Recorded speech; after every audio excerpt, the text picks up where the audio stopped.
संकटांवर मात करण्यासाठी, जीवनात समृद्धी आणण्यासाठी आणि आपली स्वप्न पूर्ण करण्यासाठी आता आपल्याला साथ देतील शुभरत्न। आर्थिक, प्रापंचिक, राजकीय आणि शारीरिक भरभराटीसाठी आजच आपल्या राशीचं शुभरत्न परिधान करा। 5 पिढ्यांपासून विश्वासाची परंपरा। शुभरत्न केंद्र AH मोतीवाला, नेहरू चौक, महाराष्ट्र बँकेसमोर, निपाणी। मोबाईल 09448 142421। महाराष्ट्राचं तापमान वाढतंय, तसंच राजकारणाचा पाराही चढतोय।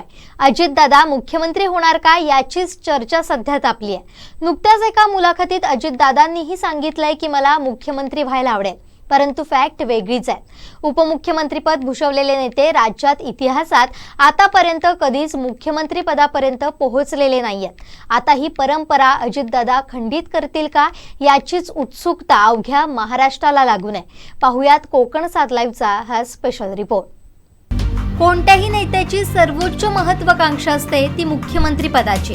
मात्र मुख्यमंत्री पदाची आस बांधून बसलेल्या अनेक नेत्यांची ही इच्छा पूर्ण झालेलीच नाहीये असं इतिहास सांगतो। याचीही राज्यात अनेक उदाहरणं आहेत। राज्याच्या इतिहासात 5 वर्ष मुख्यमंत्रीपद भूषवलेले देवेंद्र फडणवीस हे उपमुख्यमंत्री झाले, पण उपमुख्यमंत्रीपद भूषवलेले कोणीच आतापर्यंत मुख्यमंत्री पदाच्या खुर्चीवर विराजमान होऊ शकलेलं नाहीये। ही पार्श्वभूमी लक्षात घेता 3दा उपमुख्यमंत्रीपद भूषवलेले अजित पवार ही परंपरा खंडित करून सर्वोच्च पदावर विराजमान होतात का याची राजकीय वर्तुळात चर्चा आहे। दादा 2024ला हा क्लेम तुम्ही ठेवणार का मुख्यमंत्री पदासाठीचा? 2024ला काय आत्ता म्हटलं तरी ठेवायची तयारी। 2024ला काय आत्ता म्हटलं तरी ठेवायची तयारी। राज्यात नासिकराव तिरपुडे यांनी उपमुख्यमंत्रीपद भूषवलं। त्यांची इच्छा राज्याचं नेतृत्व करण्याची होती, पण त्यांना हे पद कधी मिळालंच नाही। पुलोत सरकारमध्ये सुंदरराव सोळंके हे उपमुख्यमंत्री होते, पण त्यांचं नाव मुख्यमंत्री पदाच्या स्पर्धेत कधी आलंच नाही। रामराव आदिग यांनी हे पद भूषवलं। काँग्रेस सरकारमध्ये आदिग यांचं नाव मुख्यमंत्री पदाच्या शर्यतीत असायचं, पण त्यांना या पदानं हुलकावणीच दिली। इतकंच काय, पण भाजपचे ज्येष्ठ नेते गोपीनाथ मुंडे यांनी तर मुख्यमंत्री पदाची इच्छा जाहीरपणे बोलावून दाखवली होती। 1999 मध्ये युतीला सत्ता गमवावी लागली, तेव्हा मुंडे यांनी मुख्यमंत्री पदासाठी बरेच प्रयत्न केले। राज्यात भाजपला 2014 मध्ये सत्ता मिळाली, तेव्हा मुंडे हयात नव्हते, पण तेव्हाही मुंडे यांना संधी मिळाली असती का याबाबत साशंकताच व्यक्त केली जात होती। मुंडे यांच्याप्रमाणेच छगन भुजबळ यांची मुख्यमंत्री पदाची प्रबळ इच्छा होती, पण त्यांनाही कधीच संधी मिळाली नाही। राष्ट्रवादीच्या स्थापनेपूर्वी विजयसिंह मोहिते पाटील यांचं नाव मुख्यमंत्री पदाच्या शर्यतीत असायचं। राष्ट्रवादीत प्रवेश केल्यावर मात्र त्यांनाही संधी मिळाली नाही। माजी गृहमंत्री RR पाटील यांनीही भविष्यात मुख्यमंत्रीपद भूषवायला आवडेल असं विधान केलं होतं, पण RR आबांची इच्छा पूर्ण झालीच नाही। दुर्दैवानं त्यांचं अकाली निधन झालं।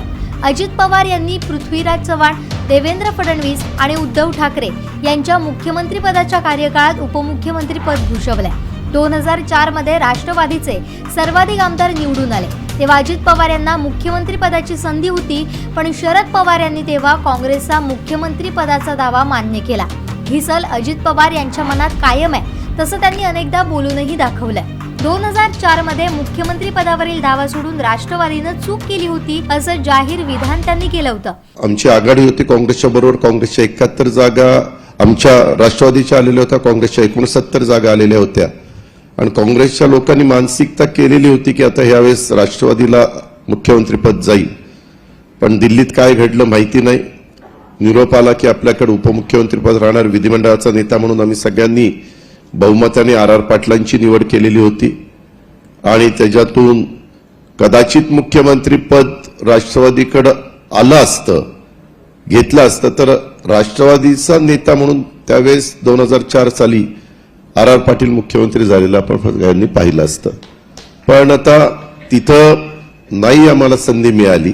कदाचित मुख्यमंत्रीपद राष्ट्रवादीकडे आलं असतं, घेतलं असतं, तर राष्ट्रवादीचा नेता म्हणून त्यावेळेस 2004 साली RR पाटील मुख्यमंत्री झालेलं आपण सगळ्यांनी पाहिलं असतं।